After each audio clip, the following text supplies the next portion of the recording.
How's it going, everyone? Let's talk about our first story. And I want to get this one out of the way first because I feel like a lot of people might overreact to this one. But Ken Rosenthal is letting us know that Ronald Acuna Jr. has changed agents, hiring Magnus Sports. He was with Rep 1 Baseball prior, and he's going to be joining Magnus Sports with his brothers, Luis Angel, I'm probably botching that, as well as Brian Acuna Jr. Those are prospects in the Rangers and the Twins system, along with his cousin, Maikel Garcia, who is in the Royals organization. I'm probably botching all of those names. If I did, I apologize. But the whole family going over to Magnus Sports. Now, I think a lot of people might jump to conclusions here and think, oh, here we go. This is going to be, a trade is going to be coming.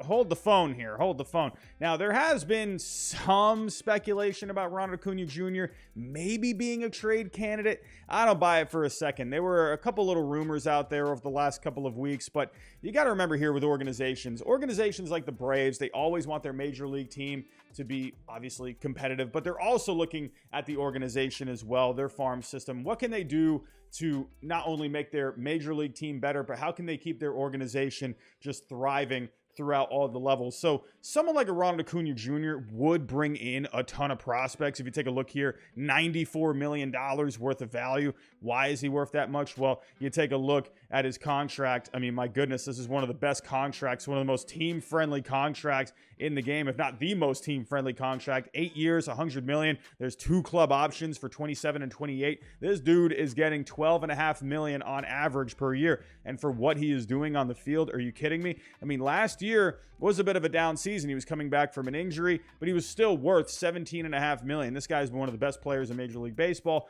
So for the Braves, I'm not surprised that maybe, his name had possibly come up, in some meetings. All these guys are sitting down, they're at the table, they're throwing ideas around left and right. Someone probably said Ronald Acuna Jr., and people are probably like, what the heck are you talking about? And I think it just got overblown with all these little rumors over the last week or two. But, for the Braves, like I said, they are trying to always improve their organization. So you got to remember, guys like Michael Harris, Austin Riley have come up recently. They've graduated from their farm system. Matt Olson, you give up a lot of prospects for. So it's no surprise, as well as Vaughn Grissom as well. So no surprise that the Braves would maybe even think about it. So I don't think it really means anything, though. Now, what does it mean for Ronald Acuna Jr.? I don't think it really means all that much. At least when it comes to, the Braves, whether or not they're going to hang on to him. Players trade agents all the time. Trevor Story, after he signed his deal with the Red Sox, he switched his agent. So not really surprised about this at all. It just happens in the game of baseball. Remember Alex Rodriguez, he left Scott Boras after signing his extension back in 2010. It just happens. What I think it is with Ronald Acuna Jr., I think it could have something to do maybe with endorsements. Maybe there was some communication issues, or maybe it was just simply he just wanted to be with his family, with Magnus Sports. I don't know. Maybe they're offering some kind of a deal or something with him. I have no idea. I don't think it's really anything. You got to remember with players, there's a lot more that an agent has to worry about than just negotiating contracts. They're looking at endorsements. They're looking at other financial obligations as well. The agent represents the player, not just on the field, but off the field as well, even with public relations. So I guarantee it was just something that it has nothing to do with, the Braves. I don't think this agent, he's going to be kicking down any doors and start demanding a trade. I don't think that's going to happen at all. So in the end, I think this is a non-story. I wouldn't overreact to this. So let's go on to the next story. Let's shift our focus over to one of the big free agents on the market, Trea Turner. I feel like we haven't talked about Trea Turner all that much, but his name has come up with the Mariners. The Mariners are very busy this offseason. They've made a couple of trades. They've been interested in guys like Gleyber Torres along with Colton Wong. They're trying to address second base. Now, people might be thinking, well, why not just move J.P. Crawford over to second base and maybe sign one of these shortstops? Now, the Mariners are not interested in that. They want J.P. Crawford at shortstop. Jerry Dipoto has said that. He has shown all the confidence in the world with J.P. Crawford being their shortstop, but they are in the market for a second baseman, and they would like to bring in one of the big shortstops to maybe play second base. So they have made a phone call to Trea Turner and his people, according to Jim Bowden. Hey, Jim Bowden, I know you're out there. I know you blocked me on Twitter, but hey, you can't hide from me, my friend. I'm going to find your bad trade proposals eventually, and I'm going to just crap all over them. But Jim Bowden letting us know Trea Turner could be an option for the Seattle Mariners. You know, no surprise. Like I said, they need second base. Trea Turner, now, would he be willing to play second base? Remember with the Dodgers, you know, they brought him over in that trade when they had Corey Seager. He ended up playing second base, but, you know, the word on the street was he wanted to be the shortstop there. Corey Seager ended up going to the Rangers, and then Trea Turner moved over to shortstop. So would he be willing to play second base for the Mariners? I don't know. I don't buy it. Unless they give him, you know, shortstop money, I don't see it. I think he wants to play shortstop. I don't think he would want to play second base. What do I know? I don't know Trea Turner. I don't know what he wants to do, but I would imagine this is a shortstop. He wants to play shortstop. So Trea Turner, he would be huge for the Seattle Mariners, hitting .298 last year, .343 on base, .466 slugging, 21 homers, a .128 WRC+. Doesn't just do it with the bat, does it with his legs too. 27 stolen bases, one of the more solid fielding shortstops in the game. Sure, he made a pretty bad botch in the playoffs there, but in the end, Trea Turner is an extremely good shortstop. He would be a huge help to the Seattle Mariners. I mean, my goodness, what a lineup this would be. You'd have Julio Rodriguez. You just brought in Teoscar Hernandez, and then you bring in someone like Trea Turner. I mean, hey, I think it would be absolutely fantastic. But will Trea Turner play second base? I'd probably lean more towards no. So let's move on to our next story. Speaking of the Dodgers and Trea Turner, how about Trea Turner's former teammate, Cody Bellinger, the newest free agent on the market after getting non-tendered by the Dodgers the other day? But Jim Bowden, another story from Jim Bowden. See, look, he blocked me. He blocked me on Twitter. Jim, that's how I know you watch my videos, because I know you saw me just looking at how bad all of your trade proposals were. I'm coming for you, Jim. I'm coming for you. But Cody Bellinger, according to Mr. Jim, he is getting a lot of attention out there, according to Jim Bowden.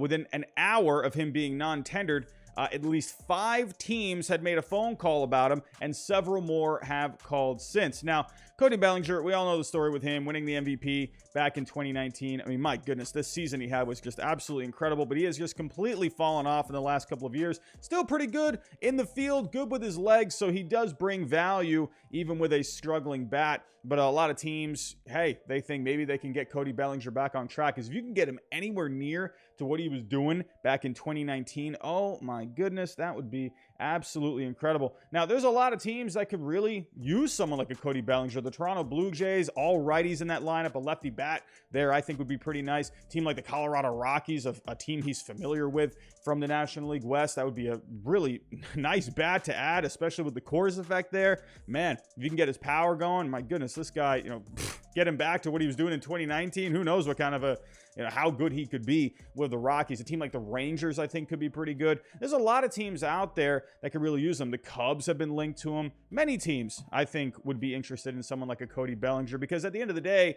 he is a project, and I think teams would love, you know, to take a bit of like it's a low risk, high reward kind of a signing. If he didn't get 18 million with the Dodgers, I would imagine probably somewhere between like, you know, 10 to 15 million, maybe for a 1-year deal with an option or something like that. So I think a lot of teams would be willing to do something like that with Cody Bellinger. We'll just have to wait and see what ends up happening.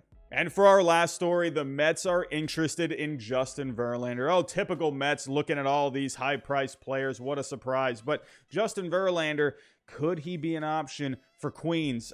Listen, over the weekend, we had a story from Mike Puma of the New York Post saying that he was a prominent possibility, especially if Jacob deGrom ends up leaving town. But Rosenthal is telling us that the Mets actually spoke with Verlander by Zoom this past week. So, I mean, hey, they've actually talked on Zoom. They've talked face-to-face. So who knows? Who knows if it's just them getting a feel for what he's looking for, what kind of, you know, terms he's looking for, years, whatever. But I absolutely could see the Mets getting in on this. Remember, they brought in Max Scherzer. Hey, these two used to be teammates back with the Tigers. Could you have those two come back together? My goodness. Could you bring in Justin Verlander, bring back Jacob deGrom? What a 1-2-3 punch that would be, especially if all those guys are just healthy going into the playoffs. My goodness, what a 1-2-3 that would be. But they have brought back Carlos Carrasco.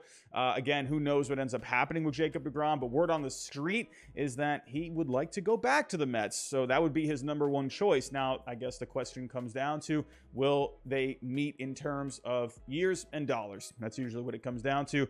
But I would think deGrom, He would maybe take a little bit less if it meant going back to the Mets. He obviously has been with the Mets his whole career. I think he would like to stay there. But for Verlander, I mean, this guy, just absolutely phenomenal. I mean, look at the numbers. He just won the Cy Young this past year. No surprise, going 18-4, a 1.75 ERA over 28 starts, 175 innings pitched.